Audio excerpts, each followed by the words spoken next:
Horror कहानियां TV चुड़ैल part 1। ऊंची ऊंची पहाड़ियों और घने जंगल से घिरा हुआ भैरवगढ़ गांव काली पहाड़ी के ठीक पीछे था। काली पहाड़ी यानी मौत का घर।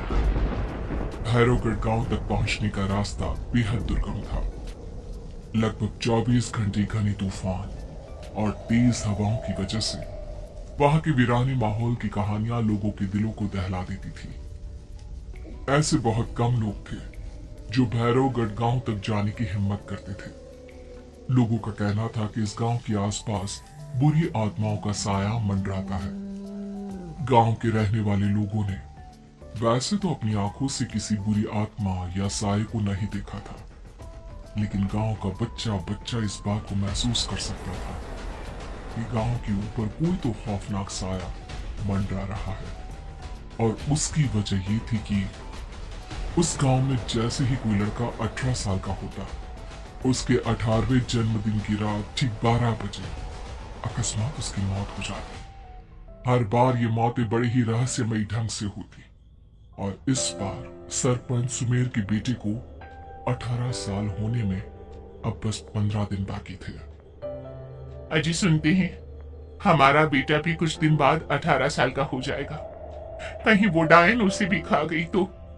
कैसी बातें कर रही हो? जब वो इस गांव में ही नहीं है तो कोई भी डायन या बुरा साया उसका कैसे कुछ बिगाड़ सकता है? उसे कुछ नहीं होगा। हाँ जानती हूँ, आपने उसे पढ़ाई के बहाने इस गांव से बाहर निकाल शहर भेज दिया है, लेकिन ये भी तो सच है ना कि वो बार बार यहाँ आने की जिद करता रहता है। वो चाहे कितनी भी जिद कर ले जानकी, पर मैं उसे इस गांव में कभी वापस नहीं आने दूंगा। मैं नहीं चाहता कि गांव के दूसरे लड़कों की तरह मेरे बेटे की भी अजीबोगरीब ढंग से मौत हो जाए। कभी कभी तो लगता है कि हम सब गांव वालों को हिम्मत करके अपने गांव को इस बुरी आत्मा से छुड़वा लेना चाहिए। लेकिन कौन जानता है आखिर वो खतरनाक साया किसका है? वो काली आत्मा कौन है जो रातों रात हमारे गांव के लड़कों को निगल जाती है? सुमेर और जानकी जब ये सारी बातें कर रहे थे तब रात के लगभग 10 बज चुके थे और हर रात की तरह भैरवगढ़ गांव एक भयानक काले तूफान की आगोश में था। बाहर चल रही तेज हवाएं और बारिश के बीच कभी कभी ऐसा लगता जैसे कोई बुरी तरह से चीख रहा है। किसी के तड़पने और चीखने की आवाजें गांव के कानों में बार बार टकराती, पर वहां रहने वाले किसी भी औरत या आदमी के अंदर इतना साहस नहीं था कि वो अपने घर से बाहर कदम रख के उन आवाजों तक पहुंच सके। सो जाओ जानकी और घर के खिड़की दरवाजे कसकर बंद कर दो। अब जानकी सब खिड़कियां ठीक से बंद करने ही लगती है कि तभी उसे अपने घर के दरवाजे पर जोर जोर से खटखटाने की आवाजें सुनाई देती है। इन आवाजों को सुनकर जानकी और सुमेर के चेहरे डर से पीले और हाथ पैर ठंडे पड़ जाते हैं। जानकी, जानकी, इतनी रात कौन होगा? पता नहीं, ऐसा लग रहा है कोई बुरी तरह से दरवाजा खटखटा रहा है। अरे हाँ, पर किसी की आवाज भी तो नहीं आ रही। क्या करूं? दरवाजा खोल लूं या नहीं? कहीं ऐसा ना हो कि किसी को हमारी मदद की जरूरत हो। लड़खड़ाते कदमों से सुमेर दरवाजे के करीब जाता है और अपने कान को दरवाजे पर रख धीरे से आवाज देते हुए पूछता है, कौन? कौन है? कौन है वहाँ? तभी एक बेहद डराने वाली आवाज उसके कानों से टकराती है। दरवाजा खोलो, दरवाजा खोलो, वरना आज की रात इस गांव में कोई जिंदा नहीं बचेगा। मैं जानती हूँ तुम्हारा बेटा 18 साल का होने वाला है। अगर उसकी जान की जरा भी परवाह है तो दरवाजा खोल दो। इस आवाज को सुनते ही सुमेर घबरा कर पीछे हट जाता है और जानकी को पूरी बात बताता है। कहीं वो डायन हमारे घर तक तो नहीं पहुंच गई?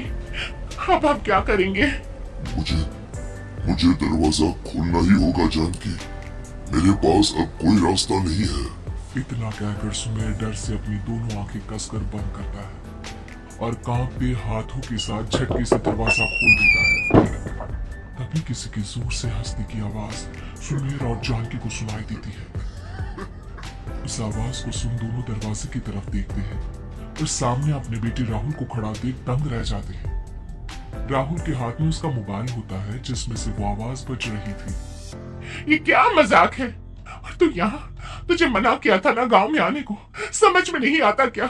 18 साल का होने वाला है तू। माँ, आप लोग भी पता नहीं किन अंधविश्वास भरी बातों पर भरोसा करते हैं। क्या क्या मैं अपने घर नहीं आ सकता? आप लोगों से नहीं मिल सकता?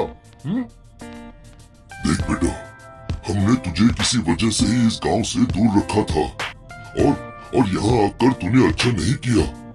चल चल चल, मैं तुझे अभी के अभी वापस शहर छोड़कर आता हूँ। ओफो पापा, आप बेकार की बातों से परेशान हो रहे हैं। बाहर इतना तेज अंदर तूफान चल रहा है, कहीं जाने की जरूरत नहीं है। मैं बस आप लोगों से मिलने आया हूँ, कुछ दिन रहकर चला जाऊंगा। दिमाग खराब हो गया है इस लड़के का, नहीं जानता कि इस गांव में ये सुरक्षित नहीं है। किसने कहा था तुझे यहाँ आने को? ये आवाजें सुन, बाहर से जो आवाजें आ रही है तुझे सुनाई नहीं देती क्या? अरे माँ, जब जोर से तूफान चलता है, तेज हवाएं चलती हैं, तो इसी तरह की आवाजें आती हैं। ये बहुत नॉर्मल है माँ। नॉर्मल होगी तेरे लिए बेटा। 4 दिन शहर में पढ़कर आया है तो अपने माँ बाप की बात नहीं मान सकता। माँ, मुझे भी बहुत जोरों से भूख लगी है, पहले कुछ खिला दो, और रात भी बहुत हो गई है। हम इस बारे में कल बात करते हैं, ठीक है? राहुल के वापस आ जाने से जानकी और सुमेर की आंखों की नींद उड़ गई थी। खाना खाने के बाद राहुल तो अपने बिस्तर पर जाकर सो गया, लेकिन जानकी और सुमेर पूरी रात उसके कमरे के बाहर पहरेदारी करते रहे।